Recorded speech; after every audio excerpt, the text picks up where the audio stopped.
आपके ख्याल में आपके फेफड़ों की उम्र कितनी है? हर सांस के साथ वो आलूदगी, जरासीम, धूल और एलर्जी पैदा करने वाले ज़रात के सामने आते हैं। इससे इन नाजुक आज़ा पर बुरा असर पड़ता है और वो तेज़ी से बूढ़े हो सकते हैं।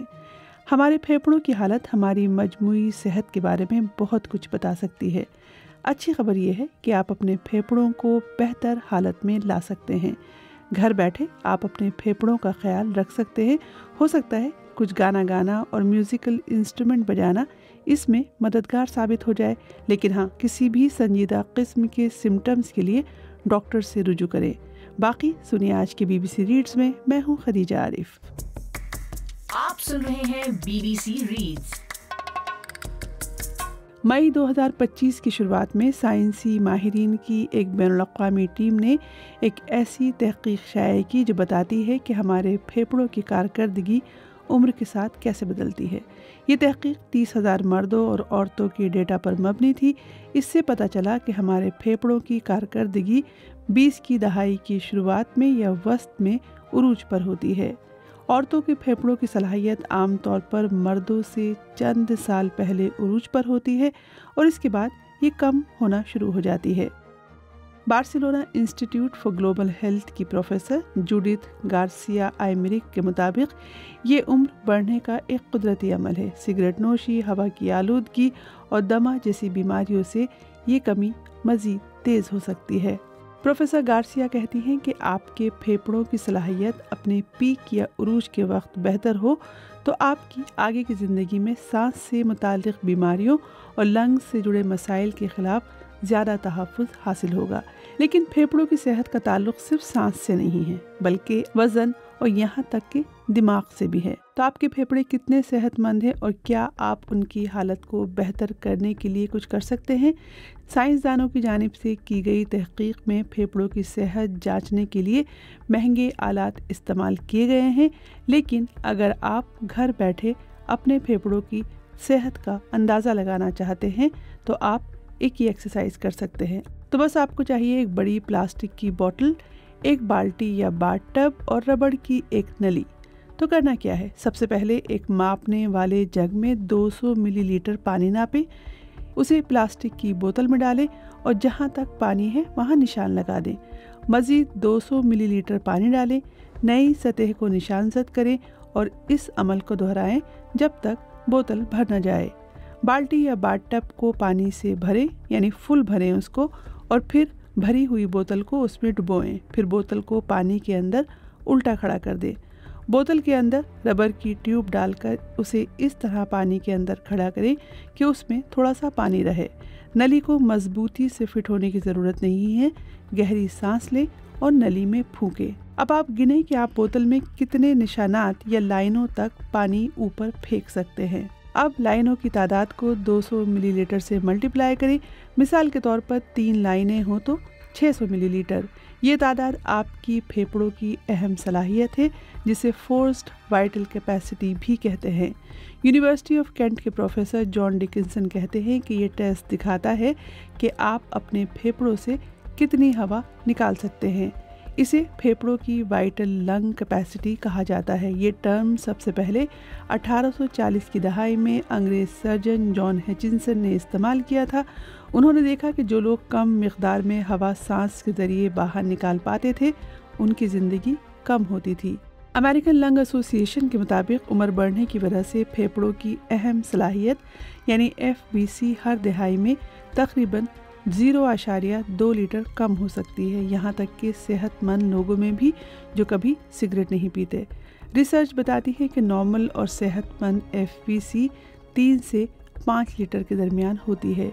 जॉन डिकिंसन कहते हैं कि अगर आपको इस घरेलू टेस्ट में कम नतीजा मिले तो ज़्यादा परेशान होने की ज़रूरत नहीं। बहुत से लोगों को अपने फेफड़ों को मुकम्मल तौर पर खाली करने में दुश्वारी होती है, इसलिए नतीजा कम आ सकता है। लेकिन आप अपने फेफड़ों की सेहत और उनकी कारकर्दगी में कमी को बेहतर बना सकते हैं। अब बात कि आपके फेफड़े आपकी मजमूई सेहत को कैसे मुतासिर करते हैं। रिसर्च बताती है कि जैसे जैसे हमारी उम्र बढ़ती है, हमारे फेफड़ों के टिश्यू अपनी लचक खो देते हैं। सांस के पट्टों जैसे डायफ्रेम कमजोर हो जाते हैं और रिब केज अपने फैलने और सिकुड़ने की सलाहियत खो देता है। प्रोफेसर गार्सिया आयमरिक कहती हैं, अगर फेफड़ों की कारकर्दगी बहुत ज़्यादा कम हो जाए तो लोगों को सांस की कमी जैसी अलामात महसूस हो सकती हैं। इससे एक बीमारी हो सकती है जिसे COPD कहते हैं और ये फेफड़ों की कमज़ोर कारकर्दगी की वजह से होती है। लेकिन फेफड़ों की ख़राब सेहत सिर्फ फेफड़ों की बीमारियों का ख़तरा नहीं बढ़ाती, ये दीगर हैरानकुन बीमारियों से भी जुड़ी होती है, जैसे कि high blood pressure, auto immune बीमारियाँ, मेटाबॉलिक बीमारियाँ, कमज़ोरी और हत्ता के दिमागी सलाहियत में कमी। कनाडा की मैकमास्टर यूनिवर्सिटी की प्रोफेसर डॉन बॉर्डिश कहती हैं, फेफड़ों में लाखों इम्यून सेल्स होते हैं जो हवा की आलूदगी के ज़रात साफ करना, इन्फेक्शन से लड़ना और सांस लेने और छोड़ने से होने वाले नुकसान की मरम्मत करने जैसे अहम काम करते हैं। फेफड़ों की कमज़ोर कारकर्दगी का ताल्लुक उम्र से मुताल्लिक़ दीगर सेहत के मसाइल से भी है, जैसे कि दिल की बीमारी, हड्डियों की बीमारी, टाइप 2 डायबिटीज़ और याददाश्त में कमी। अगरचे इस ताल्लुक़ की सही नौयत अभी पूरी तरह समझ में नहीं आई है, प्रोफेसर बॉर्डिश का ख्याल है कि फेफड़ों से शुरू होने वाली इन्फ्लेमेशन पूरे जिस्म में फैल सकती है। अब बात के सेहतमंद फेफड़ों के फ़वाइद क्या हैं। हमारे फेफड़ों और मजमूई सेहत का रिश्ता दो तरफ़ा है। प्रोफेसर बॉर्डिश कहती हैं कि अगर हम अपने फेफड़ों को निस्बतन सेहतमंद रखें तो हम बाद की ज़िंदगी में ज़्यादा देर तक बीमारियों से महफूज रह सकते हैं।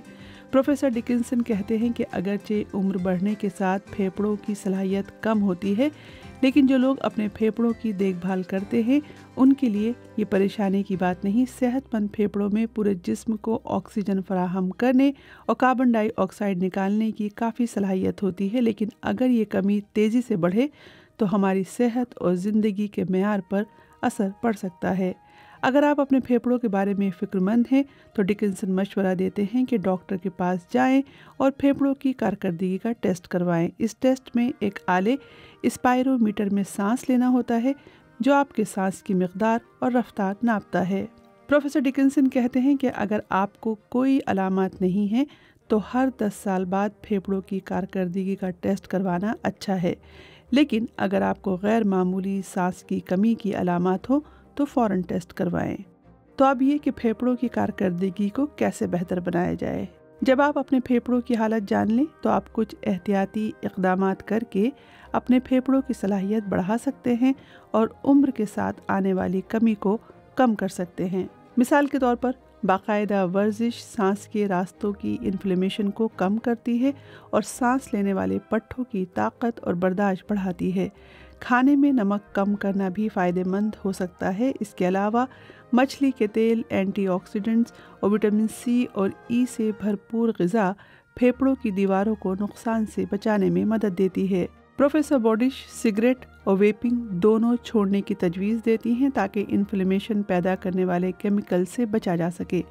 यूनिवर्सिटी ऑफ मिनेसोटा के assistant professor Daniel Craig head कहते हैं कि सेहतमंद वज़न बरकरार रखना और ज़्यादा जिस्मानी चर्बी से बचना भी फेफड़ों की अच्छी कारकर्दगी के लिए ज़रूरी है। वो कहते हैं कि पेट की चर्बी फेफड़ों के मुकम्मल तौर पर फैलने की सलाहियत को रोक सकती है, लेकिन एक और तरीक़ा भी है जिससे हम फेफड़ों की कारकर्दगी को बेहतर बना सकते हैं। 1990 की दहाई के वस्त से इंस्पिरेटरी मसल ट्रेनिंग यानी एक ऐसे आले से सांस लेना जो मज़ाहमत पैदा करता है, सांस के पट्टों की ताकत बढ़ाने का एक तरीक़ा बन गया है। बाज़ एक्सपर्ट्स मानते हैं कि एक और आसान तरीक़ा ये है कि आप गाना गाना शुरू कर दें या कोई आला जैसे बांसुरी बजाना सीखें। न्यूयॉर्क शहर के लुइस आर्मस्ट्रॉन्ग सेंटर के मुहक्किकीन ने दमे के मरीज़ों की फेफड़ों की कारकर्दगी बेहतर बनाने के लिए उन्हें मुख्तलिफ आलात बजाना सिखाया। प्रोफेसर कासगर्ड कहती हैं कि अगरचे इस बात का कोई सबूत नहीं है कि गाने से फेफड़ों का मौजूदा नुकसान ठीक हो सकता है, लेकिन उनका ख्याल है कि ये सांस के पट्टों को बेहतर तरीके से इस्तेमाल करने की सलाहियत बढ़ाकर फेफड़ों की सेहत को फ़ायदा ज़रूर पहुंचा सकता है। वो कहते हैं कि गाने की अहम बात यह है कि आप लंबे जुमले गा सकते हैं जिसके लिए डायफ्रेम, पसलियों के दरमियान के पट्टों और पेट के पट्टों पर कंट्रोल और लचक की ज़रूरत होती है। लेकिन आप जो भी वर्जिश फेफड़ों के लिए मुंतखब करें, ये हर सांस के साथ अहम आज़ा को हर किस्म के चैलेंजेस से निपटने में मदद दे सकती है। BBC reads. BBC रीड्स के जरिए हमारी यही कोशिश है कि BBC उर्दू की वेबसाइट की वो स्टोरीज जिनमें ऑडियंस की दिलचस्पी ज़्यादा नज़र आती है उन्हें और भी ज़्यादा लोगों तक क्यों न पहुंचाया जाए। तो हम पढ़ें और आप सुनिए और अपने दोस्तों और साथियों को भी सुनाइए।